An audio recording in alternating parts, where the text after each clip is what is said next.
Hi everyone, my name is Nick Russo and welcome to my Automating Cisco SD-WAN Operations Using APIs course. With the fundamentals of software development and network programmability behind you, we can dig deeper into the many APIs contained within the Cisco software-defined WAN solution.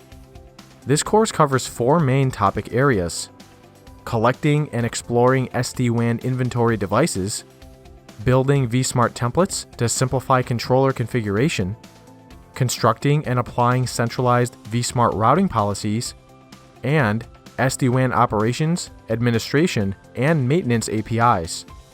After completing this course, you'll be able to programmatically configure, operate, and monitor your Cisco SD-WAN network. Before beginning this course, I'd recommend the following prerequisite courses. These three courses provide the foundation of software development and programmability skills that are extended in this course. The content around Git version control, Cisco products, and general APIs will be especially helpful.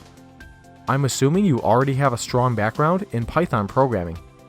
This fourth course follows an enterprise scenario from day 0 to day N, provisioning new routers, configuring them for daily operations, then monitoring them with streaming telemetry. I think this will provide useful context before digging into the SD-WAN details. I hope you'll join me on this journey to learn about automating Cisco SD-WAN operations using APIs at Pluralsight.